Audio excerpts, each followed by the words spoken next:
Hi again. I have with me our final panelist of the morning. I'm so excited to introduce Thomas Murphy. He's acting Undersecretary for Benefits at the Veterans Benefits Administration, which provides financial and other forms of assistance to veterans and their families. Many of us should understand how large VA is and therefore the significance of their tech operations over the past year and some of the strategies that went into the challenges that we experienced over the past year. But for those of us who don't know that, Mr. Murphy is going to share some of the impacts the pandemic has had on the benefits side of the agency and how they're strategizing the future around those. So Mr. Murphy, thank you so much for joining us this morning.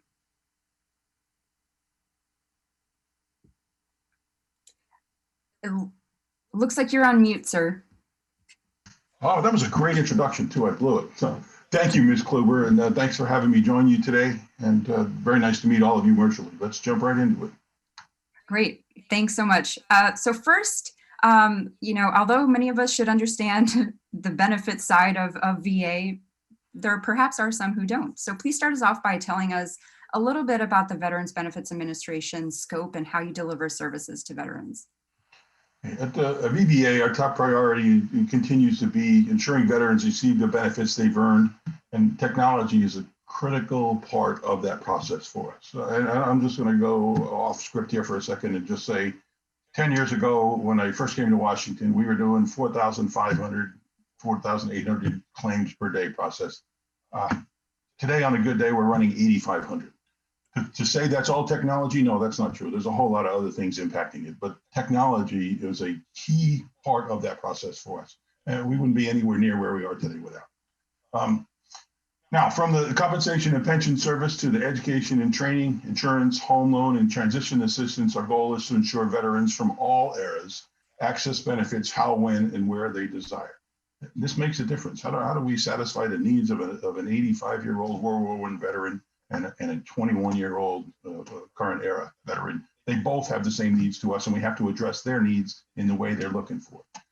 Look, innovative technologies such as mail automation, file scanning, appointment scheduling, telecounseling, they've all shaped how VBA continues to provide benefits. We've invested heavily in the National Work Queue, which is a paperless workload management program designed to improve our overall production capacity. It allows us to work the right next case regardless of geographical boundaries. And that world I described 10 years ago was literally stacks of paper as tall as myself, and I'm 6'4", on a single file for a veteran. Today, we move that around the nation with a press of a button. NWQ allowed us to distribute our workload daily to the next available claims processor, the right case in front of the right person every single day. With nearly 500,000 claims in process at any given time, NWQ's rules allow us to make a decision each night on which cases are ready for action and deliver it to the right employee. This allows us to maximize VA's workforce across all 56 regional offices and avoid delays in developing and adjudicating claims. It allows us to balance workflow and complete work as it becomes available.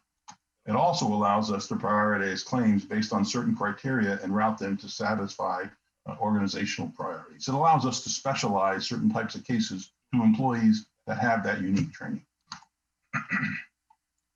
Fantastic. It's interesting to hear, all the moving parts that are going into your organization. And over the past year, the pandemic has really shifted how organizations across America, including the government, operates. You mentioned it's not just technology, it's the people, it's the processes. There's so much that go into it. So can you go into how COVID-19 impacted VBA specifically? What steps have been taken to ensure that veterans continue to receive and access their benefits? Sure. Look, it's a pandemic, so our employees are concerned, our veterans are concerned. Nobody wanted to leave their house there for a while till they got an understanding of it here. So our focus was protect the health of the veterans and protect our employees. Last year, we had our best production year ever. During a pandemic, when we shut the offices down and sent everybody home, we had our best year ever. Wow. Thanks to the technology that we put in place over the last 4 or 5 years before that, we were able to make that shift. We pivoted on a dime, put everybody at home, and increase production. We're able to meet or exceed our goals by implementing new technologies, streamlining and accelerating our processes, and setting tough but attainable goals. It would also force us operationally to sit down and relook how we do things every day. of what the measure of success was. You start with the outcome of this is what has to be, and then you work back from there. We invested heavily in the digital operating environment of VBMS, which is our claims processing system. In order to leverage that investment, we scanned nearly 7 million paper claims folders. Through direct upload, we even enabled veterans to send us records electronically. So we took everything we had, we converted it to paper, and then the entry point, we turned it to digits. And if a veteran sends us paper today, we don't even touch it. We send it directly to a scanner who uploads it for us and turns it to digital to us. And the big time saver there was direct upload. The veterans do it for us. Then there's some intelligence gathered around that where we screen that through rules, through bots, and establish that claim and save labors in the process. VBA operations have changed since the onset of COVID. However, the pandemic hasn't stopped us from working. Thanks to our telework capabilities, we went from having more than about half of our employees in the office on any given day to 0 within just a couple weeks' time. Giant shift. I got to give kudos to our IT staff who made that possible. We found out we had bandwidth restrictions. We found out we had some system non-compatibility issues. We had computers that weren't working right in the home environment. And IT took us 25,000 people strong from in the office most of the time to 100% at home. And we didn't miss a beat. I want to emphasize that the telework has not slowed us down or reduced access to benefits. It actually had the opposite effect. Our daily production increased once everyone was working from home and had access to our systems. So within a very short time frame, we saw a short-term 20% lift in production. Wow. Again, enabled largely by IT, but then it had a lot to do with process. Employees aren't in the office. They're sitting at their computer working. So our available time actually went up. And as a result, more cases went out the door. The problem is much of the work that happens has to be done in person with the veteran in the form of an examination. And due to the virus, that very quickly diminished and the available work dropped significantly and cut our production by half.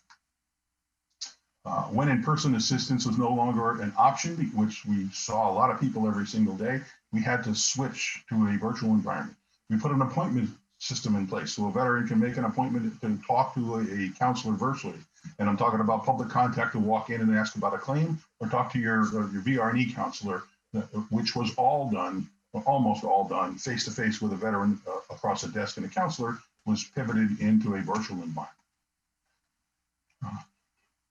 Our sustained technology and process improvements over the last 10 years allowed us to make this change. Among those improvements, we invested in scanning capabilities like I talked about a little while ago. The big thing in here is in the ARP, which we'll probably cover later, we just received a significant amount of funding to go back in and scan the record of every living veteran in the United States, which will speed our process for the claims for the next 10 years. At the beginning of the pandemic, we temporarily closed our 56 offices to the public. However, during that time, we also expanded our virtual services. It allows us to continue supporting veterans and their families while limiting exposures to the most vulnerable populations, such as World War II era veterans and those that have underlying health conditions. VBA also provided veterans, claimants, and the general public with an easy way to send us material. The direct upload I mentioned a few moments ago. This capability allows submission of claim-related material to VBA's centralized mail processing portal, which anyone can gain access to through va.gov. This didn't just change the way we do business, it changed the business of how the people that represent veterans as well. They have instant access to look at the veterans file that they've never had before. Again, technology delivered for us here. We're also implementing an electronic virtual assistant, or EVA, an artificial intelligence platform that provides modern, streamlined, and responsive customer service within the Veterans Readiness and Employment Service. This is that electronic appointment that I was talking about a moment ago. It does the full spectrum for us, schedules the appointment, does the follow-up messages, the reminders, document submission, and you can do it by a smartphone, you can do it by a tablet, you can do it by a computer.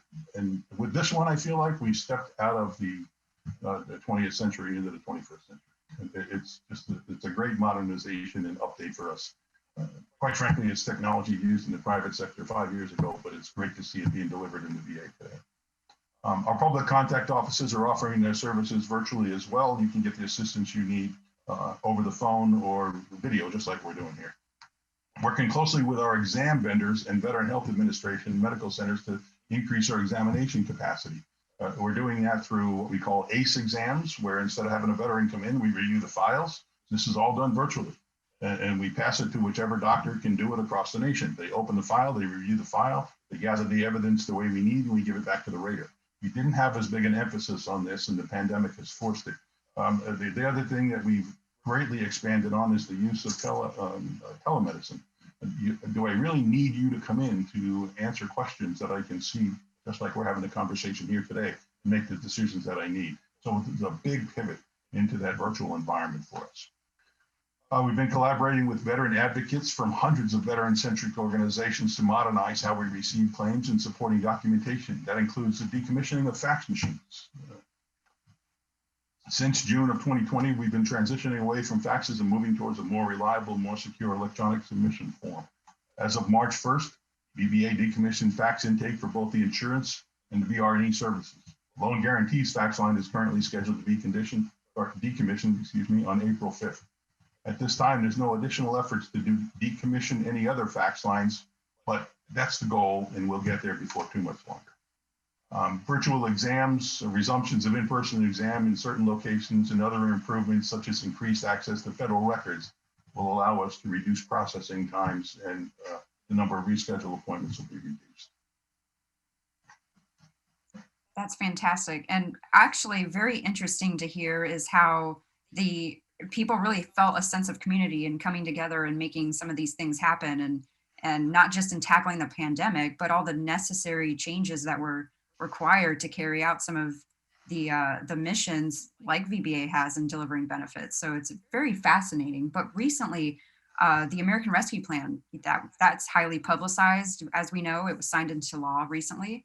$17 billion, I believe, were allocated to support VA's nationwide response to the pandemic.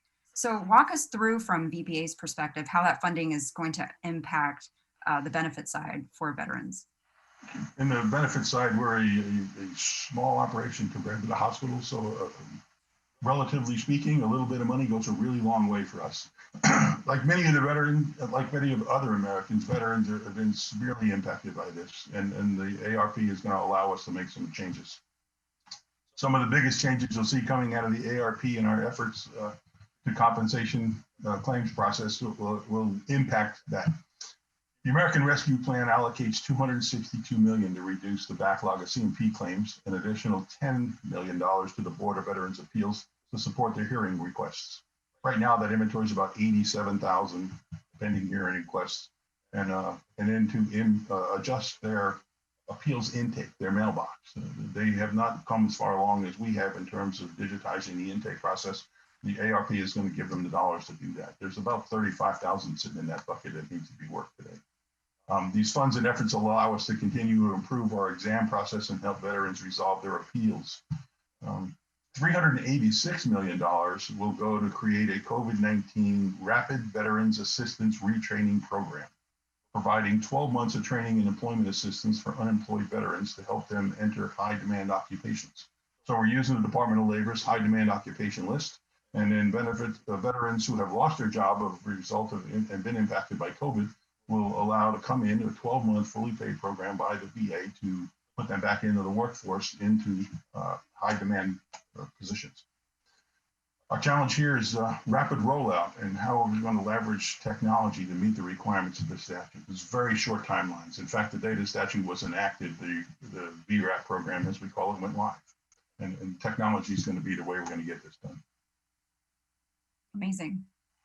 You did mention a little bit earlier the improvements to access to federal records and sharing data. Could you elaborate on that a little bit and what that access entailed? From 1993 and prior, all records were maintained by NARA for all veterans. Now those records, they come straight to us. So we're concentrating on the 1994 and earlier records. In September, we completed an interagency effort with the National Archives and Records Administration, or NARA, to digitize classified DEC logs. And this comes back to, so well, why do we care about that? This I'm talking about Agent Orange exposure and where the ships were in the Navy during the Vietnam War.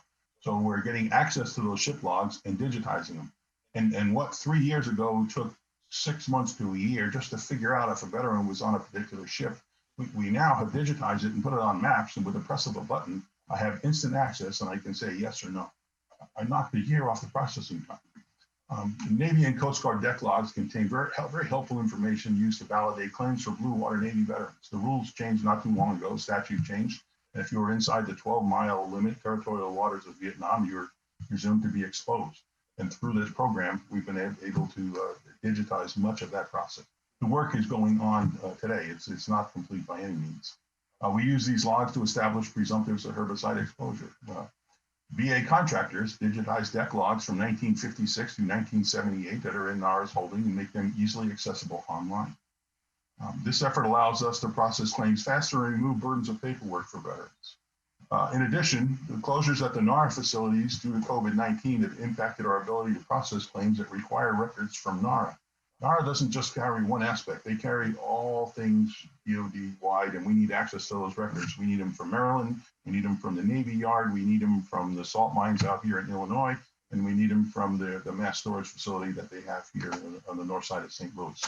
All those facilities closed, which put us at a dead stop. We were able to work with NARA to put processes in place, protect the veterans, add additional shifts, work additional days, and we're working that backlog number down. And as we do it, we digitize and make it available to everybody. Now, when we talk about the claims process improvements, that's something obviously you elaborated on extensively. And technology, we know that is a crucial part of accomplishing that modernization. What technologies is VBA using to improve the access to veteran benefits? I'm going to hit this one from a couple of different angles. We're going to start out with the VRNE telecounseling side. We made improvements to our VRNE program. By the way, it's called the Veterans Readiness and Employment, formerly the Vocational Rehabilitation and Employment. The program helps service members with service-connected disabilities and an employment handicap prepare for, obtain, and maintain employment. So a VRC, Veterans Rehabilitation Counselor, will work with program participants. This is a one-on-one. You have a counselor and this is your person for the duration. And that duration could be as little as a couple of months, or that duration could be as long as 8 years, legitimately working through what the veterans' needs are. In that process, they assess their interests, their aptitudes, their abilities, explore their goal development, explore labor markets, wage information, and then write an individual plan for that person.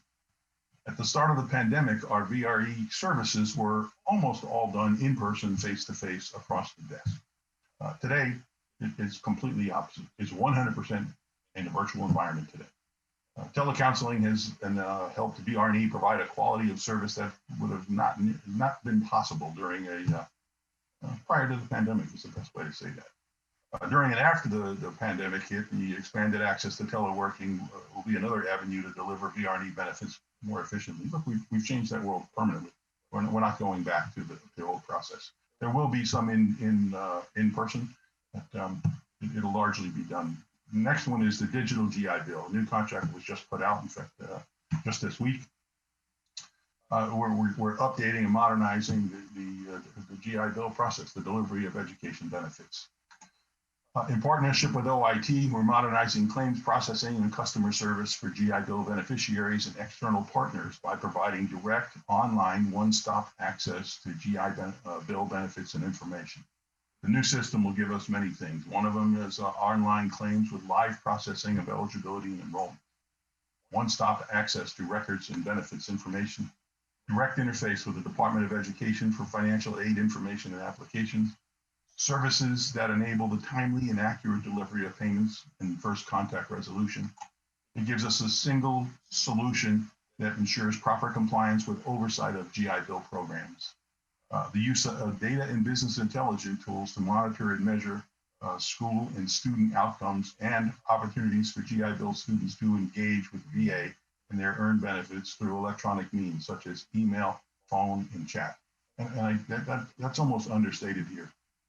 We're switching to a world where you needed to go get a phone or send me an email to a world where you can approach me in the digital environment that you're comfortable and get an immediate response. And the other big one in here is we spend literally billions of dollars a year in this program. And with the stuff I just described about verifying who's in school, when they're in school, both from the school and from the veteran, it allows us to make sure the right money is going to the right person at the right time. This is fiscal responsibility. Next is mail automation. Our mission is to provide the high quality, timely benefits we talked about, and the mail was a process. We had mail sitting, 100,000 pieces of mail, 6 months old, making decisions and sending it out the door, and information was sitting in that mail that changed the decision going out the door. I needed to get to the point of, I opened the mail when it arrived. We're there. We called it mailbox 0. The mail that arrives today is opened and acted upon today. So as the efforts of the pandemic spread across the US and regional offices began to close, we redirected paper mail to centralized scanning facilities. And we did that at the post office level. It never came to us. It just got rerouted right into that facility. Implemented a robotic process at our regional processing authority. System allows us to quickly and accurately extract information from claims forms. So the scanning is done. We put the metadata on it. We drop the mail into the right location, and we put it in a mailbox for folks to say, hey, you need to take action. This drastically reduced the number of forms that need to be processed manually, and it frees up our teams to focus directly on helping veterans. In this case, we moved somewhere in the neighborhood of 300 to 400 employees to go do other jobs and make decisions for us that were literally slicing over envelopes and pulling out paper before. Next one is insurance modernization. The last effort I want to point out, some of you may already be aware that VBA's insurance business line has a $27.6 million multi-phase contract with GovernmentCIO on the implementation of Vision and LifePro as a modern cloud-based IT system. Great news. Proud to report today that we're currently on track to complete phase 2, new applications from processing of this project by the end of June 2021. Here's a little fact for you. The former director of the Insurance Processing Center worked there when there were 650 people in an open warehouse slicing over paper. There's about 125 people and operating in the cloud environment in less than a single generation, changing the world. It's pretty incredible stuff. We're working towards having phase 3 conversion of old business and existing policies in place by the end of this month. And we appreciate the progress that's been made over the past 4 months on the insurance modernization efforts. Your attention has made this possible for us, and you're a valuable partner. Thank you. Amazing. Well, Mr. Murphy, we are about out of time. So I just wanted to iterate or reiterate that we've heard all, this morning is the incredible effort that goes into delivering the services and the benefits, and really the importance that all of this has during not a disruption like the pandemic. So I thank you so much for joining us and sharing with us the incredible effort that went into this, and kind of a look at what really that looked like from a tech standpoint and from a benefit standpoint. So thank you, Mr. Murphy. Thank you very much. You have a great day. You too. And now off to Mike Hoffman to close out our program. Thanks so much.